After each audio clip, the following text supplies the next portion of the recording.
Bem-vindos ao Da Capa à Contra Capa. O golpe militar de 25 de abril de 1974 abriu um processo de democratização com impacto global. Mas nem sempre as revoluções dão lugar a regimes democráticos liberais como o que vigora em Portugal. Em diversos países, os processos revolucionários falham, redundam em contra-revoluções ou dão lugar a ditaduras centradas em forças e personalidades autoritárias. Que fatores presidiram à transformação da Revolução em democracia em Portugal? Que papel desempenharam militares, partidos, elites ou classes trabalhadoras? Como podemos comparar o processo português com os de outros países? É o que trata o livro Revolução, Contra-Revolução e Democracia em Portugal, 1974-75, numa perspectiva comparada, da autoria de Tiago Fernandes, o investigador, autor da obra, que vem ao Da Capa à Contra Capa responder a algumas destas interrogações, juntamente com os historiadores Luísa, Tiago Oliveira e Diogo Ramada Curto. Um programa gravado ao vivo na Feira do Livro de Lisboa, na Praça da Fundação Francisco Manuel dos Santos.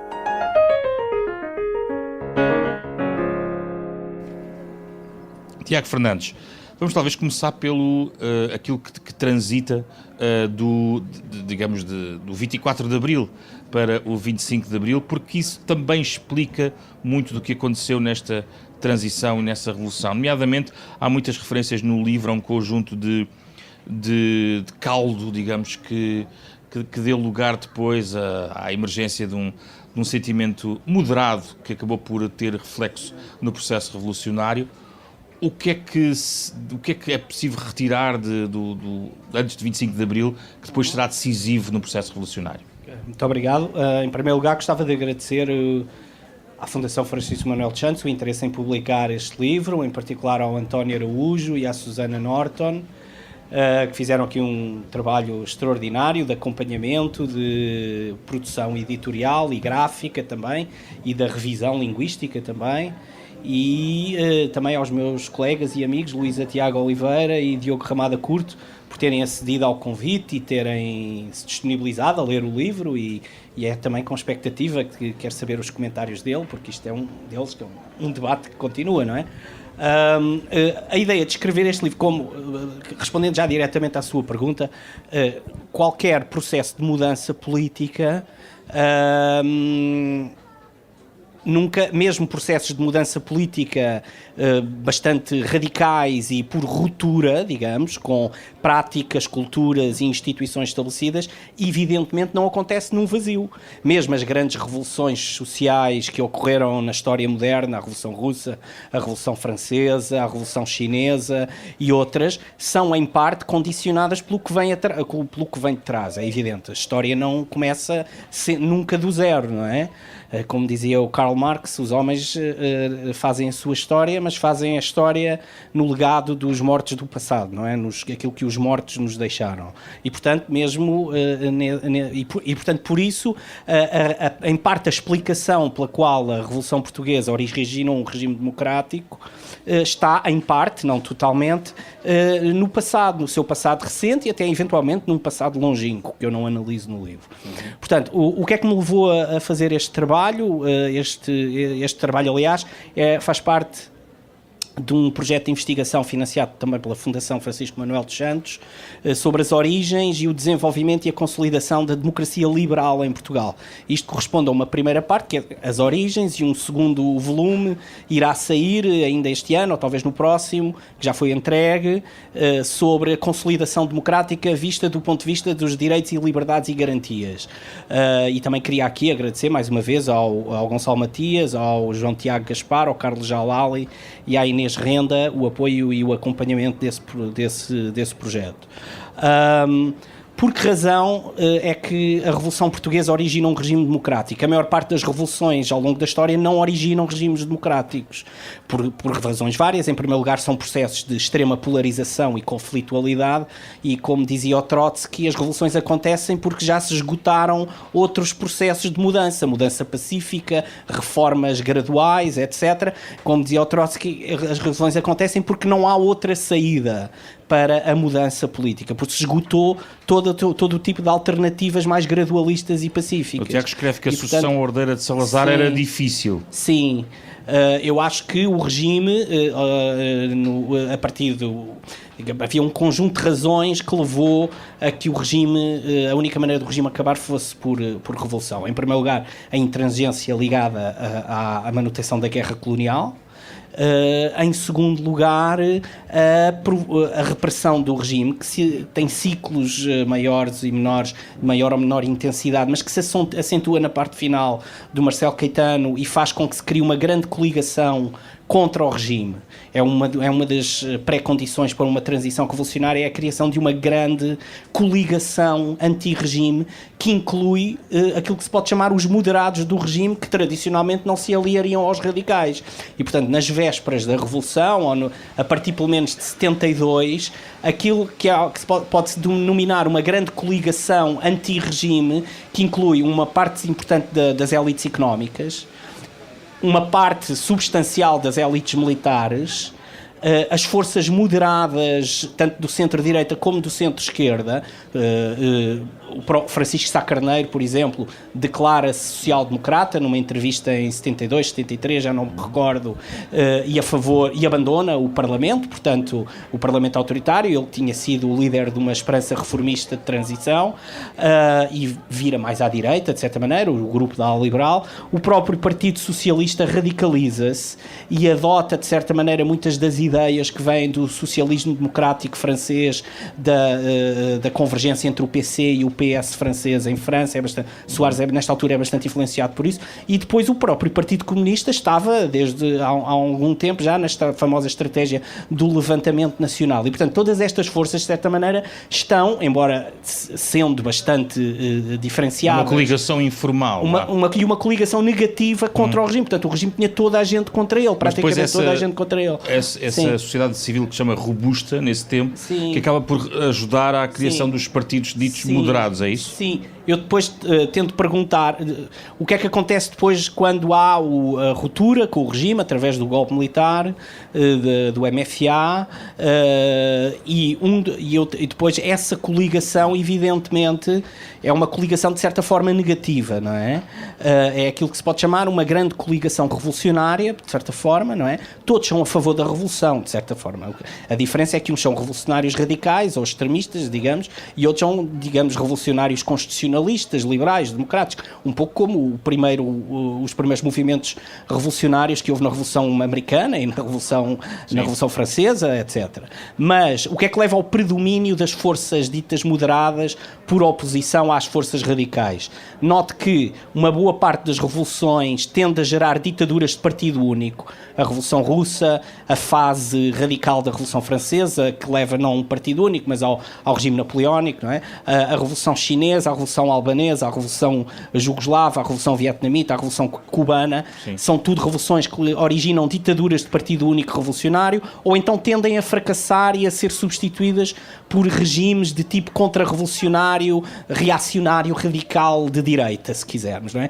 Por exemplo, a Revolução fracassada na Alemanha a seguir à Primeira Guerra Mundial, ou a Grécia a seguir à Segunda Guerra Mundial. O caso português é bastante singular, porque é das poucas revoluções que diretamente levam ao regime democrático, e isso tem que ver, entre outras coisas, com o predomínio dos moderados acabaram na coligação revolucionária. E há várias razões que eu tento avançar. Já vamos aí a várias razões. Vamos abrir aqui a nossa conversa aos nossos convidados. Diogo Ramada Curto, lendo este livro, também a sua apreciação em relação às formas identificadas, aos fatores desta passagem de revolução à democracia, tal como o Tiago Fernandes aqui as elencou. É também a apreciação que faz? Bom, eu faço uma apreciação muito... Está. Eu faço uma apreciação que... ou estou a tentar amadurecer uma leitura deste livro que vai no seguinte sentido. A pergunta de partida do autor é porque é que este golpe militar deu lugar a uma democracia. Portanto, esta é a pergunta de base do autor. E para responder a esta pergunta, o fator principal que o autor elege é que deu lugar a uma democracia porque havia um lastro de constituição de uma sociedade civil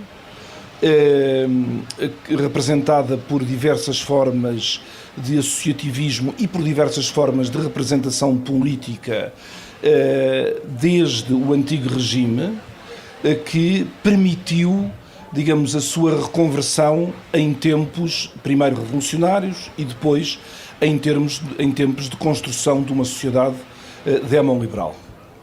Com esta pergunta e com esta resposta, eu penso que o autor pretende, no fundo, eu sei que ele é cientista político e com interesses na sociologia histórica, mas agora pondo isso tudo de lado, eu diria que ele pretende fazer a história que o Partido Socialista e o Partido Social Democrata querem, a história do 25 de Abril, faz uma espécie de uma história que se coaduna bem com a ideia de que o Partido Socialista contribuiu para o 25 de Abril e, de certa forma, o Partido Social Democrata, nas suas origens, sobretudo na sua ala liberal, também esteve, digamos assim, na raiz do 25 de Abril.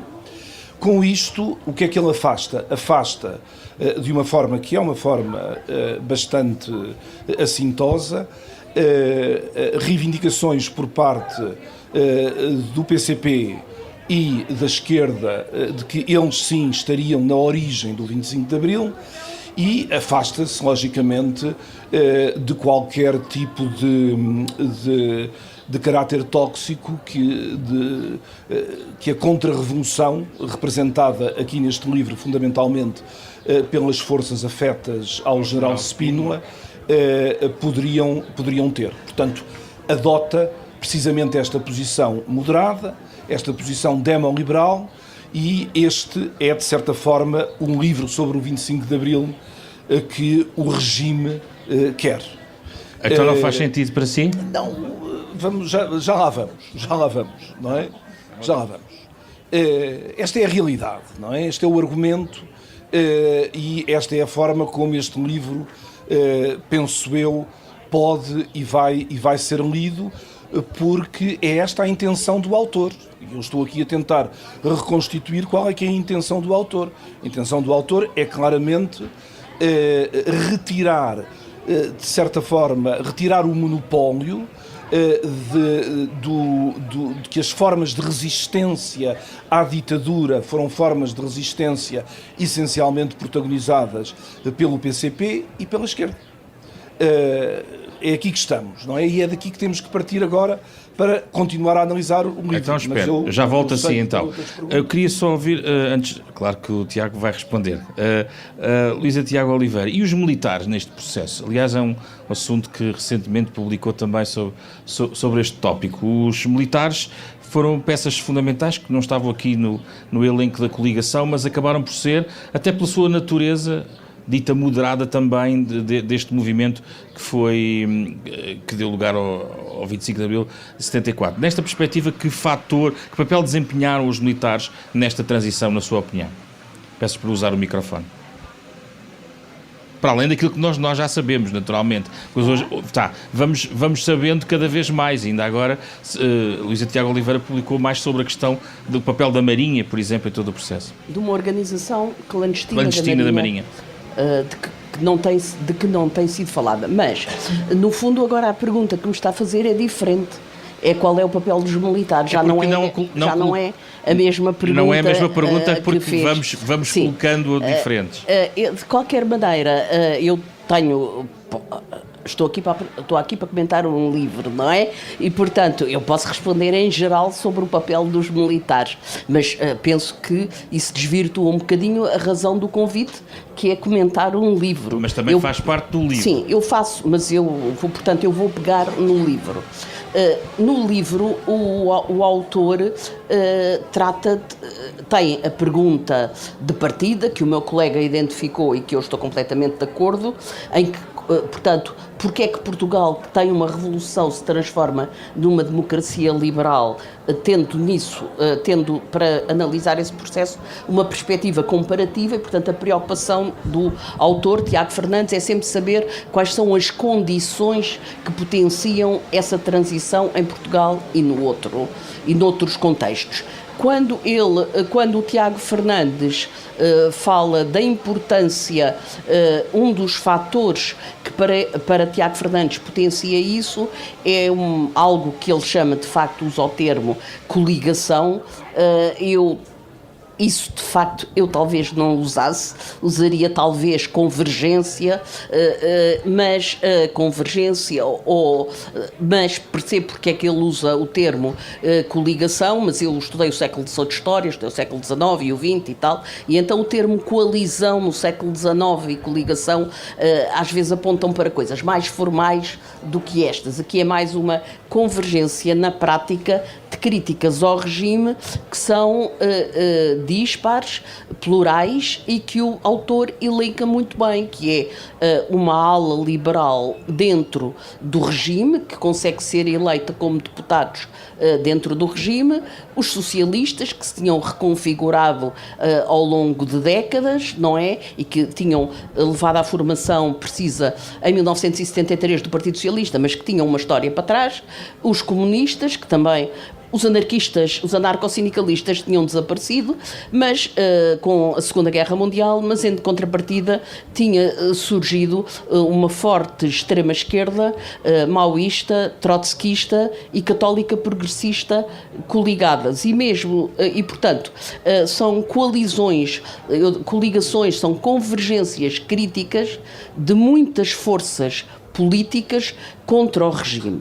Outra coisa há uma coligação também de forças sociais, o ativismo sindical, que leva à criação da Intersindical em 1970, o ativismo social, agora não só no mundo operário, mas também nos bancários, no terciário, nos comércios, e o ativismo estudantil que virou, a partir de 1962, os estudantes em 56 intervieram na vida política, conseguiram uma vitória, mas não são uns estudantes politizados à esquerda. Depois de 62 em diante, são com muitas organizações polarizadas à esquerda. Portanto, convergência de movimentos políticos, muitos, convergência de movimentos sociais com novas dinâmicas, e há duas coisas que são completamente diferentes neste tempo. Uma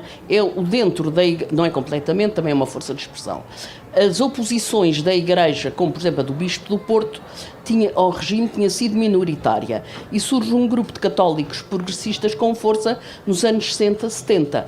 A outra grande novidade, e chega à pergunta que me fez, sim, é a dos militares. As Forças Armadas foram, nas suas componentes, Exército, Marinha e Força Aérea, foram um pilar apoiante e muito relevante do regime, obviamente, do regime do Estado Novo. Evidentemente que individualmente houve militares que participaram, ou na revolta de 27, ou de 28, ou de 31, houve militares como o Norton de Matos, que protagoniza uma campanha contra o candidato oficial do Estado Novo, há o terremoto do Humberto Delgado, mas não tinha existido uma organização clandestina de militares que conseguisse estruturar-se e constituir uma alternativa significativa ao regime. Portanto, os militares individualmente, nas décadas anteriores, em muitas décadas anteriores, poderiam ter estado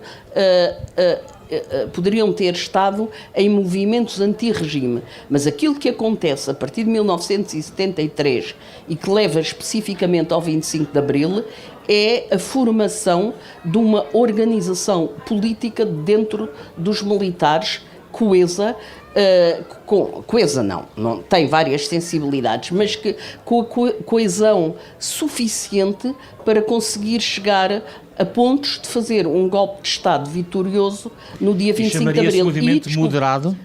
Não. Okay. Não chamava. Portanto, as Forças Armadas nos anos 60, 70 têm uma grande novidade, que é a modificação do recrutamento social, do que o Tiago Fernandes fala, das origens dos militares do quadro permanente, e tem uma brutalidade, uma grande novidade, que é a força daqueles que estão a cumprir o serviço militar obrigatório, que nas vésperas do 25 de Abril, no Exército, são 80% dos militares.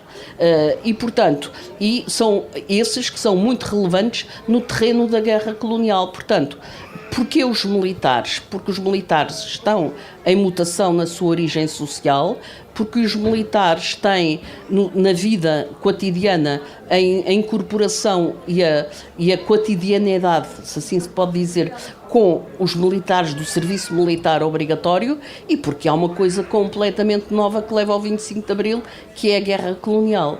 E, portanto, neste sentido, estas várias componentes da tal que Tiago Fernandes chamou coligação, chama convergência. Tem uma componente política, uma componente social, uma componente militar forte, e tem denominadores comuns como objetivos programáticos de que o Tiago Fernandes fala. E, portanto, há uma unanimidade no sentido que a guerra tem que ter um fim e no sentido da descolonização. Há muita gente que defende, muitas forças que defendem as nacionalizações e uma viragem no sentido socialista. Há coligações, sim, nos governos provisórios e, portanto, há uma consensualização de objetivos grande e que permite que a revolução, que o golpe militar se transforme em revolução. Desculpe, só uma coisa. Sim. Que eu não disse. O golpe militar tem um programa político. E isso não é de sumenos importância. Antes, os militares tinham participado em intentonas, em levantamentos. Poderia ser que as forças em questão neles envolvidas tivessem o seu projeto, mas neste momento, no MFA, em 9 meses, há um programa político que depois ficou conhecido como sendo de descolonizar, democratizar e desenvolver. Portanto, não é uma quartelada, não é um pronunciamento depois logo se vê, é uma coisa com uns objetivos. E esses objetivos são consentâneos com os de uma grande parte das forças da oposição, nomeadamente aquelas que, por exemplo, tinham estado nos congressos da oposição democrática. Tiago Fernandes, então agora é o tempo de... Queria responder aqui ao Diácono... Claro que sim, vamos a esta segunda ronda, então. Sim. Queria elaborar um pouco os comentários que foram feitos. O livro procura, de certa forma, está estruturado em 3 partes. A primeira é uma análise, uma tentativa de análise da estrutura social e do regime político do Estado Novo e o que é que o torna predisposto a uma transição mudança de regime que só pode ser pela via revolucionária, se quisermos, não é? E desse ponto de vista há um reconhecimento, evidentemente, daquilo que foi a atividade do Partido Comunista e da esquerda radical na resistência ao Estado Novo e na organização dos movimentos de oposição ao Estado Novo, nomeadamente nas CDEs, onde eles eram uma força predominante.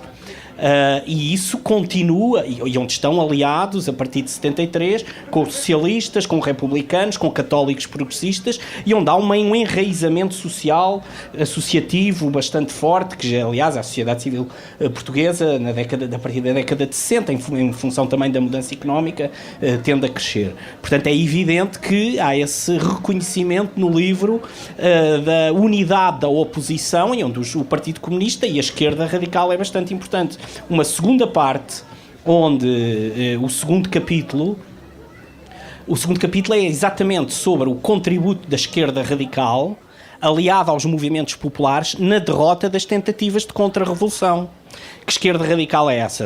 É o Partido Comunista, aliado ao movimento sindical e uma parte dos movimentos moradores, é a esquerda radical maoísta e as diversas dissidências comunistas da altura, aliados aos movimentos de mulheres, aos movimentos de bairro, a todo um conjunto de movimentos, e são eles que derrotam nas ruas as duas tentativas de reversão do regime do 28 de setembro e do 11 de março, do 28 de setembro de 74 e do 11 de março de 75.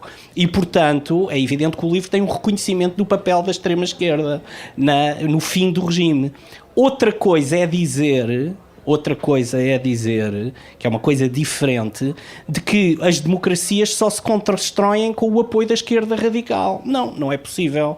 Uma democracia, por definição, inclui uma competição entre esquerda, direita, centro-direita, centro-esquerda e, portanto, desse ponto de vista... queria ainda dizer outra coisa. Um terceiro aspecto que está no livro, onde o contributo da esquerda radical, e que a Luísa aludiu, é importante para não só o fim da ditadura, mas também para a construção da democracia, é, ao contrário de outros ciclos revolucionários da história europeia do século XX, um consenso cultural entre ideias que no início do século XX e a seguir à Segunda Guerra Mundial, dividiam a esquerda e até a direita e a esquerda. Que ideias são essas? As nacionalizações.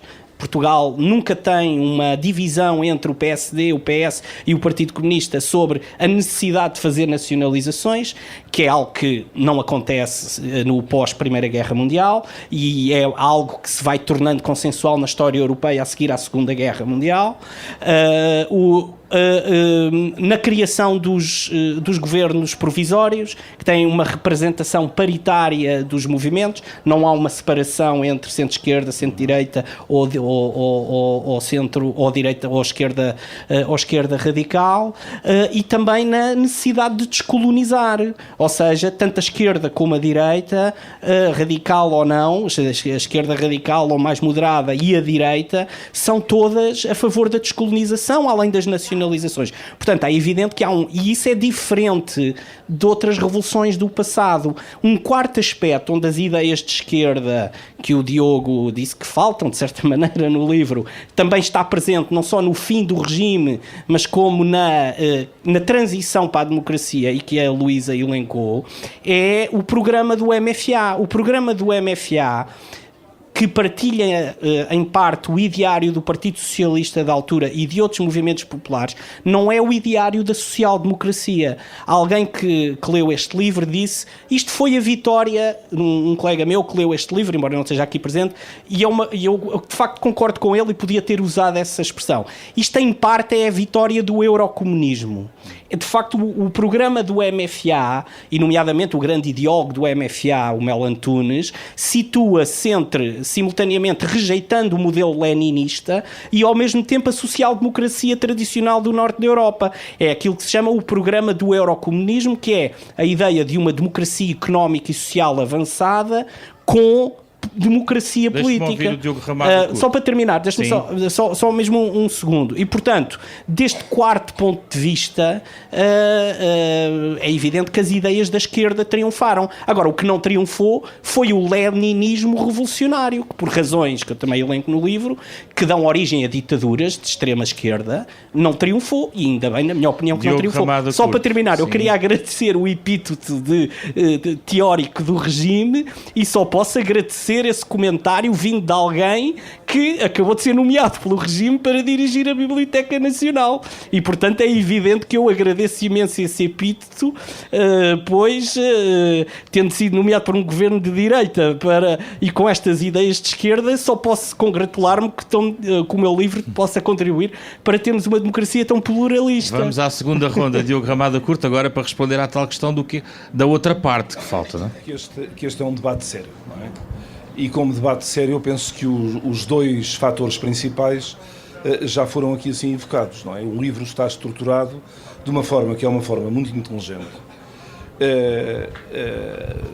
Em primeiro lugar, explica, como a minha colega Luísa disse, explica como é que os militares tiveram um papel tão ativo no golpe e na revolução. Há aqui avanços e recuos e a própria utilização destes dois conceitos aponta em direções diferentes e seria preciso discutir mais acerca destas mesmas diferenças entre golpe e revolução, mas, sem dúvida alguma, os militares tiveram um papel extremamente importante.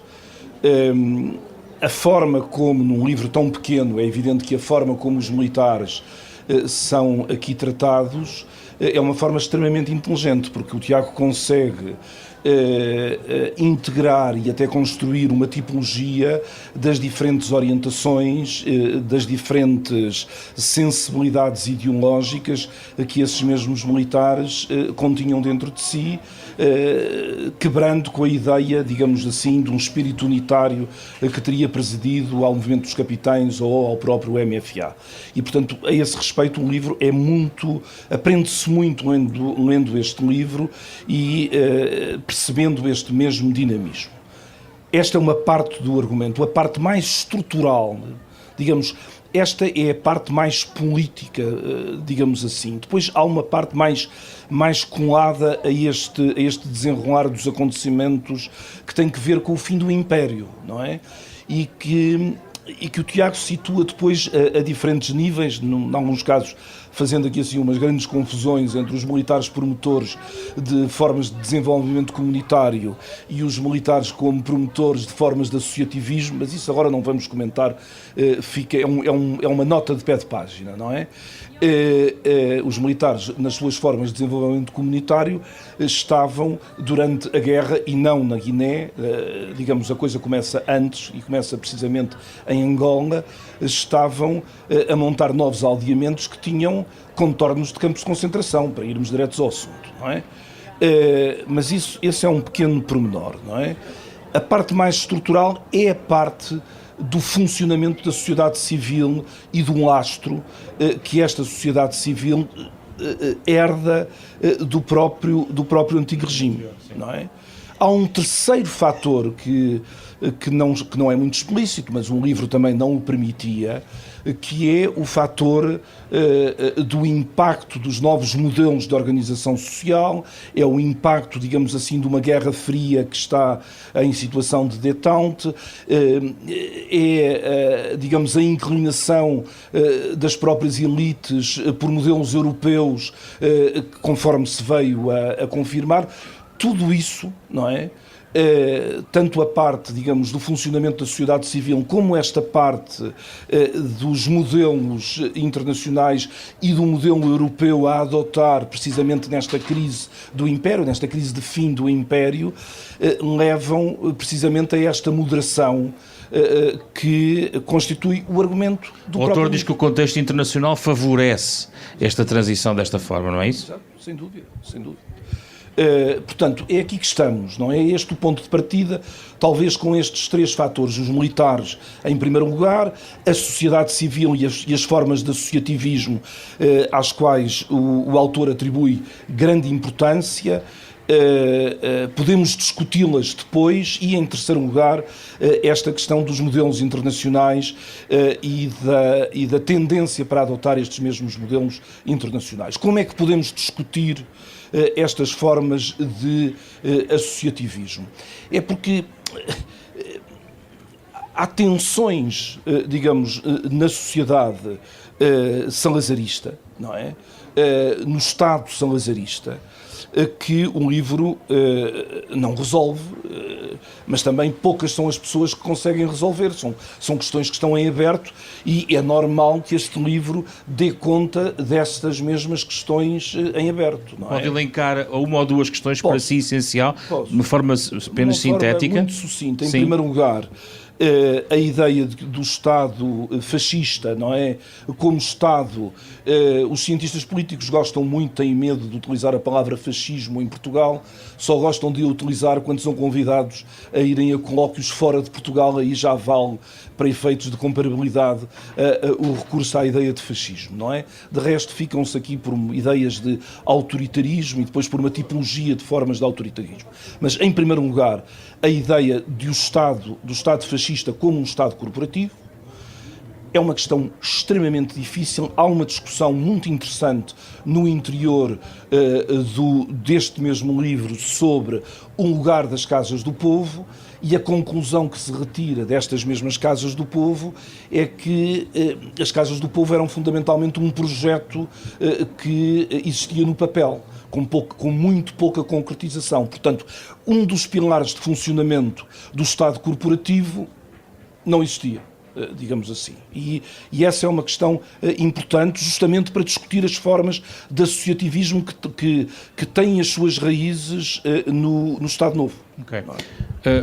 Luísa Tiago Oliveira, há pouco eu fui buscar os militares porque acho que faltava aqui na nossa conversa, mas agora posso convidá-la a elencar outros fatores e outros pontos que gostava de comentar aqui do livro, na linha provavelmente das notas que trazia.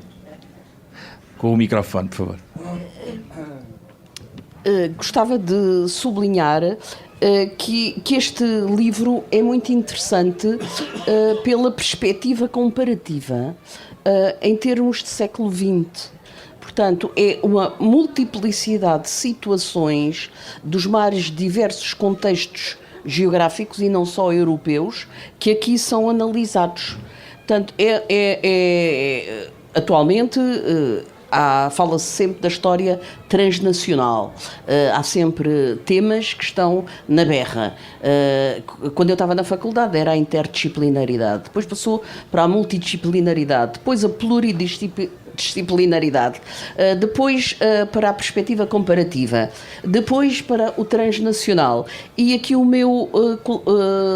nosso autor, o Tiago Fernandes, não cede a modas, a moda é da história transnacional, mas ele faz claramente uma história comparativa, sem estar preocupado em dizer aquilo que daqui a 2 anos já deixou de estar na moda. Portanto, é honesto no que está a fazer, que é vou comparar e fazer vou fazer uma perspectiva comparativa das revoluções, tentando perceber quando é que dão e quando é que não dão contexto, origem a regimes liberais, democráticos liberais. É uma expressão interessante, porque nem sempre é utilizada. Depois, também sublinho neste livro uma perspectiva diversa daquela dos autores que estão preocupados com a leitura, centralmente com a leitura dos movimentos sociais.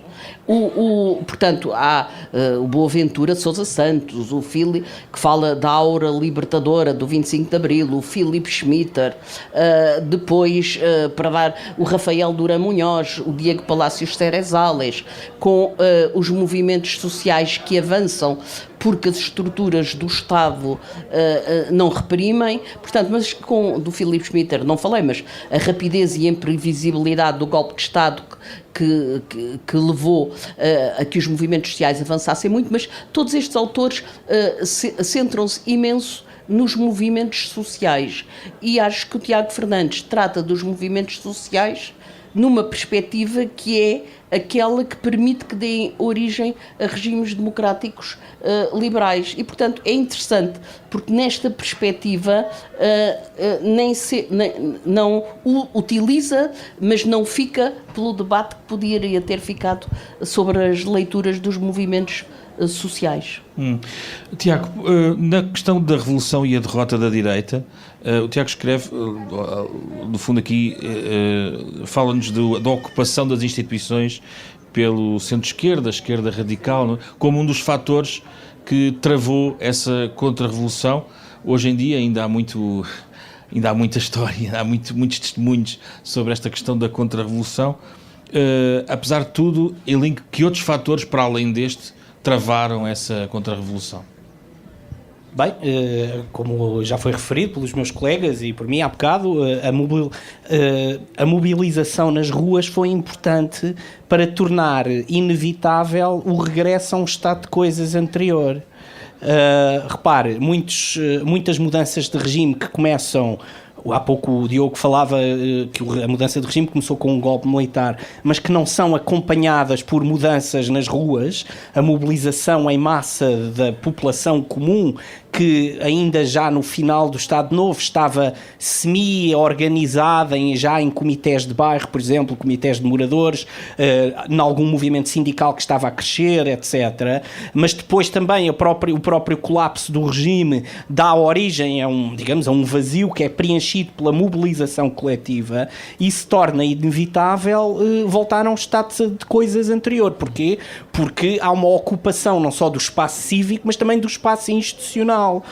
Um dos aspectos que eu penso que foi mais interessante na mudança de regime e que impossibilitou o regresso ao estado de coisas anterior foi a ocupação dos governos locais, mais uma vez, sobretudo pelas CDEs, em boa parte ligadas ao Partido Comunista.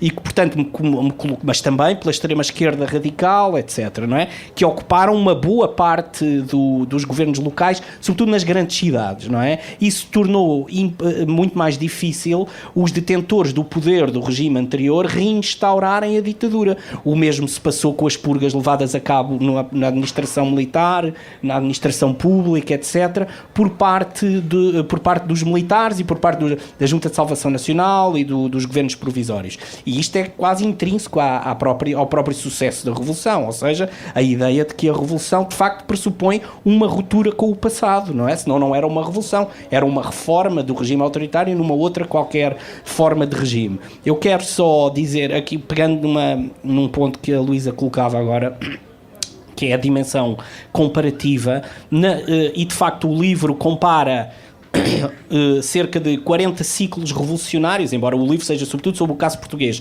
mas situa em perspectiva comparada com cerca de 30 e tal, já não me lembro o número exato, ciclos revolucionários europeus. 34 instâncias de revolução frustradas na Europa entre 1900 e 1990. Exatamente, e começando com a Revolução Russa fracassada de 1905. Que tem uma ligação, depois o Tiago depois faz uma ligação entre Rússia e Portugal. Sim. No outro plano. E depois as revoluções com o fim do comunismo na Europa de Leste, não é? Naquelas revoluções que fracassam, que são a maioria, aquilo que elas não conseguem fazer é de facto uma ruptura com o Estado anterior, com a burocracia e com o aparelho militar. O aparelho militar continua parcialmente nas mãos dos militares conservadores dos regimes anteriores, a Alemanha, a Áustria, a Espanha durante a Guerra Civil, etc. A elite militar é profundamente conservadora e antidemocrática e as dinâmicas revolucionárias não conseguem, digamos, destruir isso. O mesmo na Grécia a seguir à Segunda Guerra Mundial, ou durante os regimes comunistas da Europa de Leste, o apoio das forças do Pacto de Varsóvia aos exércitos e às polícias nacionais nas ditaduras comunistas da Europa de Leste. Portanto, tudo o que e que levam ao fracasso da Revolução Húngara de 56 ou na Checoslováquia em 68, etc. Portanto, tudo isso são e essa é uma das razões pelas quais as revoluções tendem a fracassar. É porque o Estado, mesmo quando é abalado por uma dinâmica deste género, se mantém coeso em relação ao regime, e as forças militares e policiais e também as polícias secretas se mantêm minimamente coesas ao regime, algo que não aconteceu em Portugal, a revolução fracassa. Como dizia também um famoso historiador, cientista político norte-americano, já falecido, um dos pioneiros dos estudos das revoluções, o Barrington Moore, dizem-se, as revoluções decidem-se em parte com quem os militares se aliam e o que é que os militares vão fazer. Pronto. E, portanto, no nosso caso, houve não só uma ruptura dos militares com o regime anterior, mas também uma transformação cultural da própria instituição militar que potenciou a democracia a 3 níveis. E aqui o aspecto comparativo é importante. Uma coisa que não foi ainda falada e que eu também falo no livro, tem a ver com o facto dos militares e as forças civis também pararem a guerra.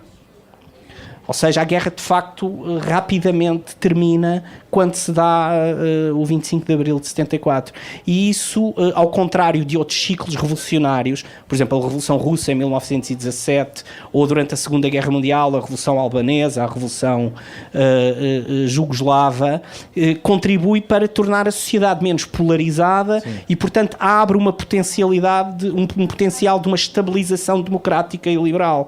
A Revolução Russa, a guerra continua. Os liberais russos que fazem a Revolução de Fevereiro continuam a fazer a guerra e isso dá oportunidades, mas como perdem a guerra e há um colapso dos exércitos, isso dá oportunidades aos bolcheviques para conquistarem o poder pela força através da constituição de exércitos privados, milícias e exércitos revolucionários privados, ou no caso das contra-revoluções também acontece isso, ou seja, as guerras continuam por ação, por continuação das forças militares conservadoras do anterior regime. Diogo Ramada Curto, gostava de perguntar, para fechar, o autor deixa um conjunto aqui de questões por explorar, na opinião dele, é mesmo o parágrafo final para a investigação futura, e eu gostava de vos ouvir, como especialistas, se elencam aqui outros tópicos, nomeadamente, diz Tiago Fernandes, que era importante a investigação futura centrar-se no papel dos tipos de Estado, a parlamentarização, o conteúdo e a coerência da ideologia das elites partidárias, a base social das coligações revolucionárias, o termo coligações aqui surge outra vez. A minha pergunta... Diga. Coligações para o pós-25 de Abril, sim. Coligações revolucionárias, exato. Para 1973 houve uma coligação que se chama Comissão Democrática Eleitoral. Exatamente. Em 69 havia duas, como está dito no livro, mas em 73 só há uma. Diogo Ramada Curto, qual é a sua maior curiosidade no sentido de pergunta não respondida, que daqui advém como pontos de investigação futura nesta matéria? Que janela é que abre o livro desse ponto de vista? Bom, eu, antes de responder, se me permite, eu gostava de sublinhar aqui assim outros aspectos para além da dimensão comparativa que me parecem ser extremamente importantes na compreensão deste mesmo livro. Em primeiro lugar, eu sublinharia, para além da dimensão comparativa, sublinharia a quantidade de texturas temporais, a quantidade de camadas que neste pequeno livro o autor é capaz de mobilizar. No interior dessas mesmas camadas, aliás, quase como ponto de partida, ele coloca, depois abandona em parte esse aspecto, que é um aspecto difícil de tratar e que obrigaria, digamos, a uma mudança de perspectiva em relação à própria Revolução, mas coloca a ideia de fim de um ciclo imperial que remontaria ao final do século XIX. Esta é talvez a textura temporal de mais longa duração, mas há muitas outras que o livro vai, de uma forma muito analítica e muito operatória, vai conseguindo incorporar. Por exemplo, retira uma ideia que se generalizou e que se generalizou até em círculos, digamos, de conversas de café, de depreciação da Primeira República, por exemplo, que a Primeira República seria algo de muito violento. Não, atribui a essa Primeira República uma capacidade de associativismo que o próprio Estado Novo teria quebrado, por exemplo. E há muitas outras texturas temporais que agora não tenho tempo aqui para estar a enumerar e que chegam precisamente até a uma cronologia mais curta, mais nervosa, em torno de 1975, desde, digamos, a liderança e a capacidade, digamos, de acaudilhar do Vasconcelos até àquilo que é denominado de hotelismo, não é? Portanto, este é o primeiro ponto que me parece ser importante. O segundo ponto que me parece ser importante e que não está contido na conclusão é, sublinho, esta tensão que existe entre golpe militar reformista, na opinião de uma cientista política bem conhecida, norte-americana, e revolução. E eu penso que o livro faz um avanço relativamente a esta mesma discussão. Por exemplo, no Manual de Ciência Política, dirigido pelo António Costa Pinto e por outros colegas, o 25 de Abril é identificado sistematicamente como um golpe, sem nunca chegar, digamos assim, a ter o qualificativo de revolução. E eu penso que este livro, de uma forma que nós agora podemos voltar a discutir, que é uma forma talvez mais próxima daquilo que o regime quer ouvir, como eu há pouco dizia, uma forma que elogia a moderação, elogia o equilíbrio, mas tem a vantagem de trazer para a discussão a ideia de revolução. Entendo pior a ideia segundo a qual, diz o autor, a literatura atual considera que todas as revoluções, ou que a maioria das revoluções, conduzem a regimes autoritários. Eu fui criado com a ideia da Revolução Francesa e que a Revolução Francesa conduzia a regimes emancipados, não é? E que tinha lógicas, digamos, de emancipação. Não sei que livros é que você anda a ler, Só 70 anos depois. Pois, mas não sei que livros é que você anda a ler, mas podemos discutir isso mais tarde, até a partir do próprio Tocqueville, digamos assim, não é? E que linhas abre? Não, e depois, e finalmente, eu diria, há uma linha aqui assim que é muito interessante, que é, e que foi aqui assim referida também pela minha colega Luísa, que é a de colocar de um lado a preocupação em voltar, e aqui há um déficit de estudos, indiscutivelmente, de se voltar, por um lado, aos estudos sobre a estrutura social portuguesa. Em determinada altura fala-se de uma sociedade fortemente desigual e pobre, que é a sociedade herdada do salazarismo, por exemplo. Depois fala-se de corporativismo, mas como é que tudo isto se conjuga? É evidente que este é um problema que não está resolvido e num livro desta dimensão não poderia estar, mas há por um lado esta atenção às estruturas sociais e há por outro lado uma enorme atenção a todos estes movimentos políticos e sociais, formas de associativismo, comportamento dos partidos, forma também como é que o Estado se configura a partir de lógicas mais ou menos repressivas e essa base que nós chamamos, numa linguagem mais rebuscada, uma base que é uma base conceptual e tipológica, está muito bem enunciada neste mesmo livro. Eu preciso terminar consigo, Luísa Tiago Oliveira, sobre as linhas que abre também. Estava aí a tomar algumas notas. Eu estou completamente de acordo com o Diogo Ramada Curto e consigo também, que acabou de dizer as mais de 30 situações analisadas e comparadas no livro. Portanto, há aqui uma grande diversidade de contextos geográficos e temporais, o que é extremamente enriquecedor. E quer o Tiago Fernandes, quer o Diogo Ramada Curto já passaram ainda pelo século XIX e já foram ao século XVIII e à Revolução Francesa.